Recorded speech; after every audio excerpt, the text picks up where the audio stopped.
There is extreme bravery in our country, even though the darkness really has fallen upon it. And Candace Owens has been caught reading her script, which I do have an intro, but she was caught reading a script and still making fun of Charlie Kirk, which is wild considering where we started with this whole mess. And then America definitely has a deportation crisis. And what do I mean by that?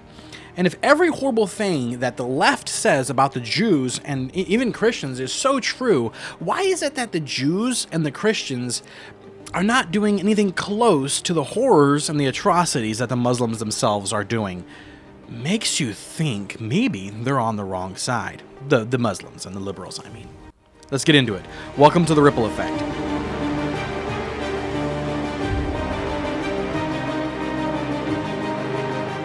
So to start off with first, there is the Old Dominion shooting that happened just a few days ago.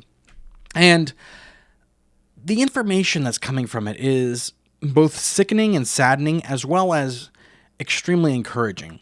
And what do I mean by that? There was the guy came in and apparently he asked if it was a ROTC class, and they said yes. And he shot the teacher of the class. But this is where things get better and cheerful, is that the ROTC students apparently mobbed him and started wailing on him and beat him so bad that he no longer exists, because they removed his miscreant, crappy human being self from this globe. And I'm not sad one bit that he's gone. This is a person who has gone out of their way to maliciously hurt people that have done nothing to him. Nothing.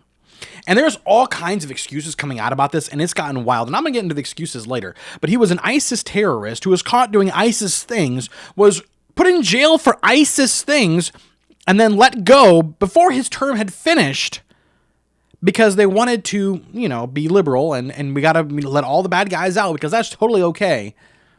And now the saddest part of this entire thing is those young people, those ROTC young people.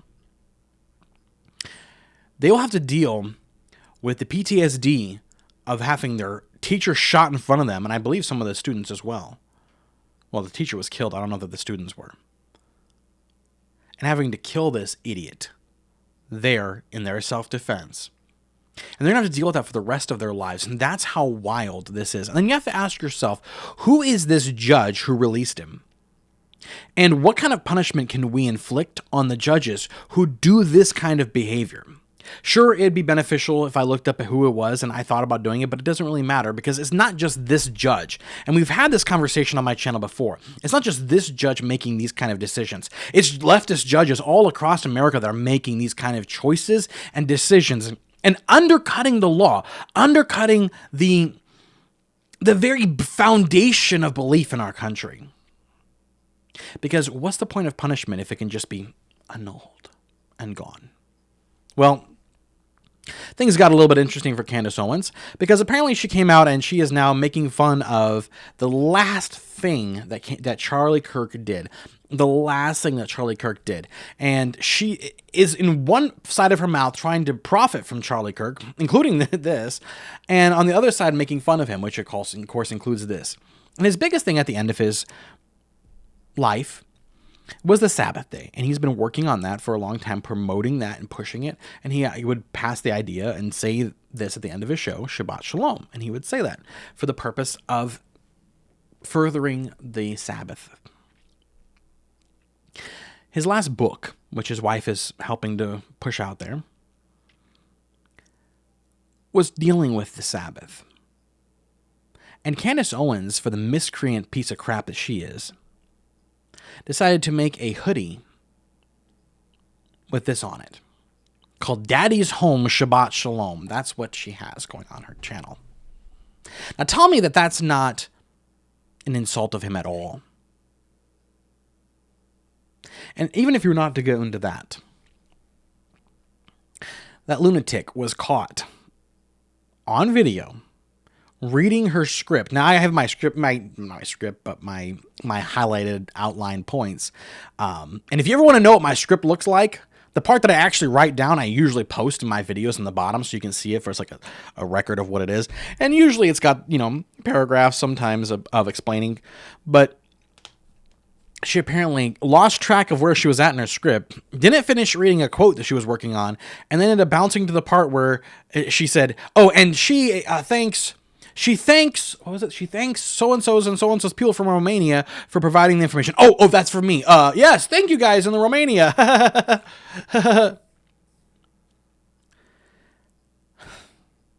For someone who is supposedly out there fighting lies and deceit, she portrays herself as this great heroine of virtue of truth and off-the-cuffness. But all it is a script fed to her by who knows who. What kind of influences are on her? Because she's not a very well person. She's not a healthy person. Now, as to the deportation crisis in America, this is what I wanted to get into specifically with why can't we get rid of people? Why cannot we remove them? It's like once they are brought into this country, they are glued to the ground. I mean, they are just glued. We cannot remove them. In fact, it's so bad that there have been judges who have tried passing things saying that Trump had to go to these other countries where we've sent these lunatics and all these illegal aliens and bring them back. Illegal aliens who have committed crimes, that they want us to go and bring them back at our dime and our expense. And it gets interesting. So I have a few here, and I wanted to mention this. It says, this guy was Gary Callahan. He was on X, and he said, we can't deport Kilmar Abrego Garcia. We can't deport Mahmoud Khalil. We can't even deport a Muslim terrorist from Sierra Leone who did time for supporting ISIS, and that's the guy that shot note in the Dominion, Old Dominion thing, and said he'd like to commit a mass shooting. They just released him early and told him to behave. Now, 1 American is dead and 2 are injured, and no one is surprised. Our government did this. Our government let a Muslim terrorist walk free and do what Muslims do. And this is the problem. Because we constantly import these people. And we know why. We've discussed on this channel why. Because it gives the Democrats their voting base that they need, and their fraud and their money that they need. It amazes me, now we don't have proof. But it amazes me that after the USAID scandal was discovered and a lot of that funding was cut to those crazy places that were just skimming, it is crazy to me that all of a sudden a bunch of Democrats were not able to meet their donation goals. And it's not just the hearsay of that. It's that there was a lot of rumors going around that would happen, and then it did. That's the craziest part, okay? And then now we see in Minnesota, with the Somalis there who donated so much to the Democrats while they were stealing, like they said, $19 billion or something? It's insane. And then to tie this point into my last point, because this is going to be a short video today, but to tie this point into my last point and that's this. And I said, if every horrible thing from the left is true about the Jews, then why are they not acting like the Muslims that they've endeared themselves so much to the left? Everything is the Jews. The Jews did everything. The Jews are horrible. The Jews are horrible. And the Christians, honestly, they tie the Christians closely to that. But the Christians and Jews are just horrible. They're wicked people. They're terrible people. We should get rid of them. We need to import more Muslims. Because, the Muslims are out there murdering, raping, and just molesting, and just all kinds of wonderful things, according to the left.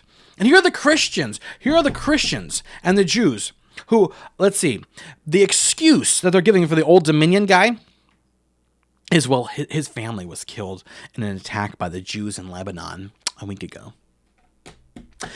So his excuse for shooting up an ROTC school, the class, was because the Jews, the Israel, hit and hurt and killed one of his people in his family. Okay. So, 1, you're condoning what he's doing by giving him an excuse. 2, you're saying what? It's okay to go murder people if someone in your family is hurt in an airstrike or something like that? Well, that's crazy. That's crazy because I remember you guys screeching like pathetic, ignorant barn owls when Israel went in to go kill Hamas, an actual terrorist group, after October 7th. And by the way, you know something I didn't notice after that? I didn't see a bunch of Jewish civilians going and becoming radicalized in their, synagogues and going and just killing a bunch of Muslims. And you don't really see that happening a lot with Christians, but you know what you see a lot of? You see a lot of attacks on churches and a lot of attacks on synagogues. Synagogues more than churches, I'll give them that. But a lot of that. And you're wondering why? I mean, it's like it's a religion of violence. I don't know. It seems a little bit crazy. And the funniest part is if I was bigger, I'd probably be getting death threats for saying this kind of stuff. From what? The religion of peace? Does that make sense to you? If we're not aware of what's going on in our country, if we don't know what's happening, we can fall prey to this kind of stuff because do you know who's reporting about all these terrorist attacks? It's basically the right. Because no one else wants to talk about it. Because the left needs the narrative that the Muslims are good. They need the Mandanis in New York City. But we can't let that kind of thing happen. We've got to fight against this culture war with the war. We have to fight back with war. We cannot just lay back and let it happen. We can't just sit back and just let it keep moving. They have funding, they have money, they have influence, they have support, they have some of the biggest podcasts in the world, and these idiot lunatics like Candace Owens and Tucker Carlson, all those people are on their way to the left right now because they support the left as much as they say that they support the right. They don't. Opposing Republican elections does not sound very much like it's a conservative thing. Sorry. Saying don't vote at all or vote for the Democrat does not sound very conservative to me either. And what are we going to do? What are you going to do? Are you going to subscribe to my channel or other channels that are out there just like mine and push them out there and make a difference? Or are we going to let these small voices die? So the only ones that we have out there for our side are the crazy people on the right. What are we going to do? Are we going to make decisions to make an effect, a ripple effect? Are we going to each one reach one, try to make a difference out there? Or are we not? How can you do that? You can like, comment, and subscribe. Liking helps the algorithm know that it's something good. Commenting helps it to get more views. And subscribing shows that it's a channel worth keeping around. And if the truth is worth keeping around, then that's what we should do. And again, if you don't like me personally, that's fine. But there are so many channels like me out there that need support. Pick one and push it. Hype it. Do whatever you need to make sure it grows and that more people can see it and people can be convinced and understand the truth that's out there. And it can make a difference. Thank you so much for watching. Again, like, comment, and subscribe. Have a good day. Have a good weekend. Bye.